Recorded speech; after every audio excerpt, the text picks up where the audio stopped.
Welcome to HM academy. आज के इस वीडियो में देखने जाएंगे किंग अब्दुल अजीज़ यूनिवर्सिटी की तरफ से स्कॉलरशिप ऑफर हुई है, उसके बारे में कंप्लीट एप्लीकेशन क्राइटेरिया। तो सबसे पहले ये वेबसाइट है, इस वेबसाइट का लिंक आपको डिस्क्रिप्शन में मिल जाएगा। और ये कल्चरल एक्सचेंज प्रोग्राम के तौर पर भी ऑफर हो रही है और एक आम एजुकेशन के लिए भी ऑफर हो रही है। तो इसका जो टारगेट ग्रुप है वो नॉन सऊदी मेल फीमेल दोनों अप्लाई कर सकते हैं। मास्टर PhD के लिए है और रजिस्ट्रेशन डेट्स है इनकी 5 नवंबर को ये ओपन हुई है और 28 दिसंबर तक ये इसकी डेडलाइन है। तो ये जो इसका नीचे क्राइटेरिया लिखा है, ईच एंड एवरीथिंग आपको इस वेबसाइट के ऊपर मिल जाएगा। आप इसको डिटेल से स्टडी कर सकते हैं। और साथ ही साथ आज की वीडियो में हम देखेंगे कि आपने इसमें अप्लाई कैसे करना है। तो चलते हैं एप्लीकेशन की तरफ।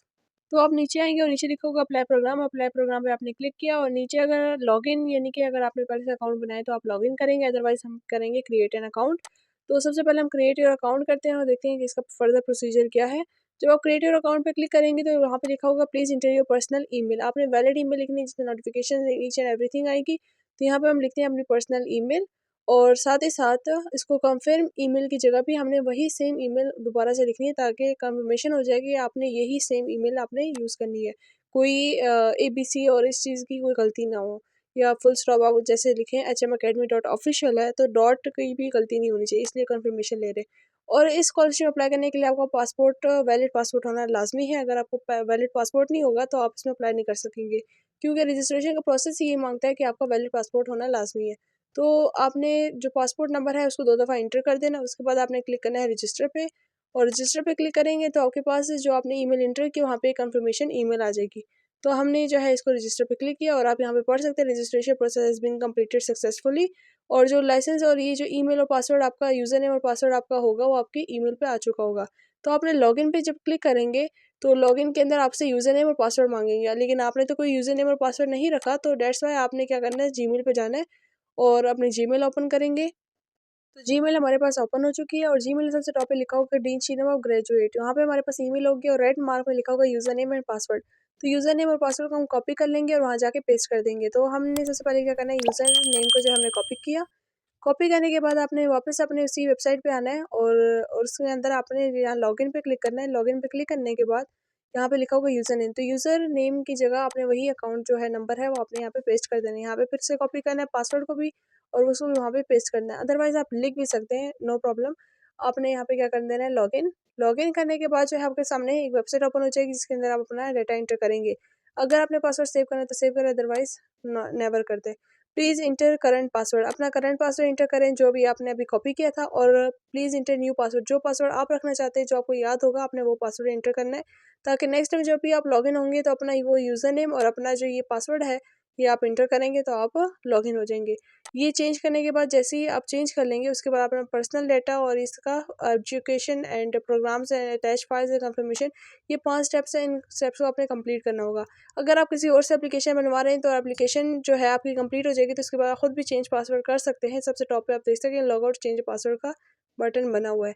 उसके बाद name in as in your passport, जैसा कि आपका पासपोर्ट में जिस तरह से नेम लिखा हुआ है बिल्कुल इसी तरीके से आपने फर्स्ट नेम इंटर करना है और उसके बाद फादर नेम आपने इंटर करना है, ग्रैंडफादर नेम इंटर करना है। फैमिली नेम में आपका सर नेम भी आ जाता है यानी कि आपका लास्ट नेम, और साथ ही साथ आपका अगर फैमिली नेम में कोई स्पेशल नेम आ रहा है तो वो भी कर सकते हैं। नेशनैलिटी आपकी कहाँ की है वो आपने इंटर करनी है। उसके बाद पासपोर्ट नंबर आपका चेंज नहीं हो सकता, आपने रजिस्ट्रेशन पे ही वैलिड पासपोर्ट नंबर इंटर करना है। उसका पासपोर्ट एक्सपायरेशन डेट आपके पासपोर्ट के ऊपर लिखी होती है कि आपका डे मंथ और ईयर, इस हिसाब से आपने लिखनी है और ये आपके पासपोर्ट पे लिखा होगा। डेट ऑफ बर्थ भी आपने इंटर करनी है। प्लेस ऑफ बर्थ में आपने पाकिस्तानी, आप किस कंट्री से बिलोंग करते हैं वहाँ का लिखना है। एंड लास्ट डिग्री आपकी कौन सी थी, बैचलर थी, मास्टर थी। अगर आप PhD के लिए अप्लाई करें तो मास्टर, अदरवाइज बैचलर। तो जेंडर आपका मेल है, फीमेल है, रिलीजन इस्लाम है, नॉन मुस्लिम है, और मैरिटल स्टेटस आप सिंगल, मैरिड, डाइवोर्स्ड और विडोअर है। ईमेल आपकी पहले से जिस तरह आपने दी थी वही ईमेल होगी। मोबाइल नंबर आपने देना है जो करंट हो, एक्टिव हो, अगर कोई नोटिफिकेशन वगैरह आई, और उसके बाद अपनी ईमेल। उसके बाद नेक्स्ट हमारे पास एजुकेशन का। एजुकेशन में कंट्री ऑफ ग्रेजुएशन का, आपने किस कंट्री से ग्रेजुएशन हासिल की तो वो आपने इंटर करनी है। यूनिवर्सिटी का नेम इंटर करना है और कॉलेज और मेजर और स्पेशलाइजेशन, यानी आप किस में स्पेशलाइजेशन कर रहे हैं। अगर आप PhD के लिए अप्लाई कर रहे हैं तो आप स्पेशलाइजेशन लास्ट में इंटर करेंगे। अगर मास्टर्स के लिए अप्लाई कर रहे हैं तो फिर आपको स्पेशलाइजेशन लिखने की ज़रूरत नहीं है। ईयर ऑफ ग्रेजुएशन, किस ईयर में आपने ग्रेजुएट किया, एंड GPA ग्रेजुएशन सिस्टम।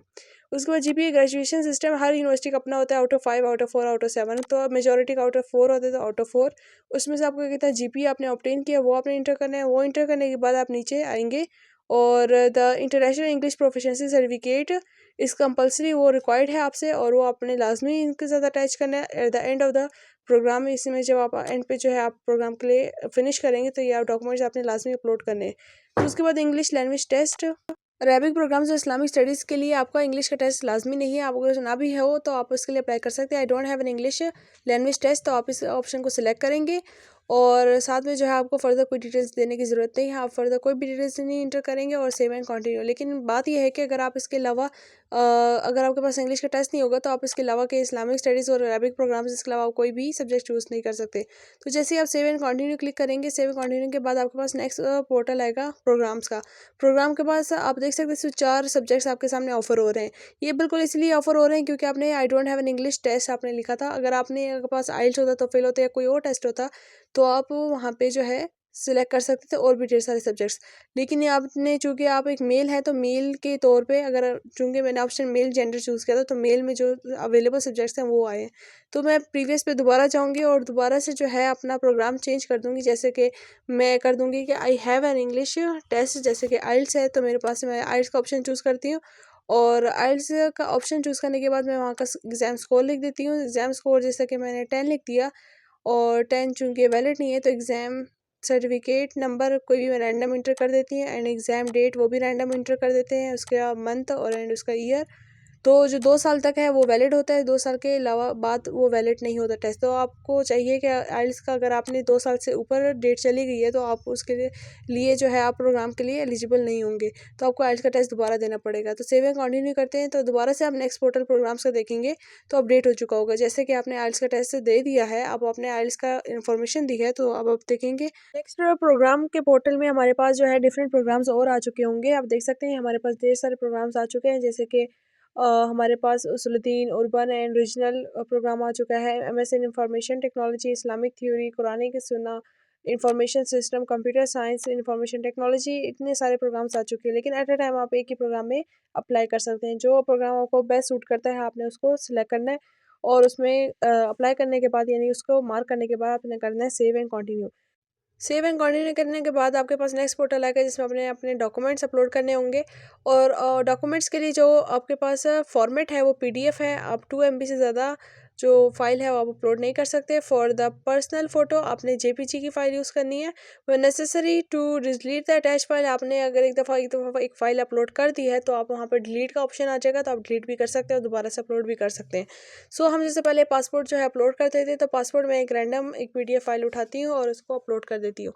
लेकिन जो आपकी पर्सनल फ़ोटो है उसके लिए आपने पीडीएफ ही सॉरी जेपीजी ही अपलोड करनी है। तो यहाँ पे जो है मेरे पासपोर्ट के लिए एक मैंने पीडीएफ फाइल उठाई और मैंने उसको अपलोड किया। तो अपलोड करने के बाद मैं इसको यहाँ पे सिलेक्ट करती हूँ और सिलेक्ट करने के बाद मैं वहाँ पे करूँगी ओके एंड ओके के बाद जो है हमारे पास देखिए हमारे पास फाइल आ जाएगी। ऑटोमेटिकली अपलोड नहीं होगी जब तक आप अटैच का बटन ग्रीन बटन नहीं दबाएंगे। तो जैसे ही आप अटैच का ग्रीन बटन दबाएंगे तो ऑटोमेटिकली अटैच हो जाएगी। इस तरह की हमने बाकी सारी जो तस्वीरें हैं और ये जगह डॉक्यूमेंट्स हमने सारी अपलोड कर दी। इसके बाद हम करेंगे नेक्स्ट। नेक्स्ट करने के बाद आपका कन्फर्मेशन के लिए आपका पूरा डॉक्यूमेंट आ जाएगा नीचे और इसको जो है आपने रिव्यू करना है और प्रॉपर रिव्यू करने के बाद कि आपका ईच एंड एवरी डिटेल जो है आपके पास बिल्कुल वैलिड है। वैलिड होने के बाद आपने नीचे आएगा चेक मार्क पे आपने लाजमी क्लिक करना है, अदरवाइज आपकी एप्लीकेशन प्रोसीड नहीं करेगी। Confirm and proceed, confirm send करने के बाद जो है आपके पास आपका फॉलो अप आ जाएगा, जैसे कि आपका नेम, आपका पासपोर्ट नंबर, प्रोग्राम कोड और प्रोग्राम का नेम आ जाएगा और आपके पास एक तरह का आपका एक छोटा सा पोर्टल सामने आ जाएगा। ये देखने के बाद अगर आपने जो है अपने इसी एप्लीकेशन से लॉग आउट करना है, अगर आप किसी और के सिस्टम पे तो आप टॉप पे जाके लॉग आउट भी कर सकते हैं। इसी तरीके से और भी ढेर सारी स्कॉलरशिप्स हैं, उनमें अप्लाई करने के लिए, उनको जानने के लिए, अपडेट रहने के लिए चैनल को लाइक करें, शेयर करें, सब्सक्राइब करें ताकि आपके दोस्तों को भी इल्म हो कि बहुत सारी स्कॉलरशिप्स आई हैं।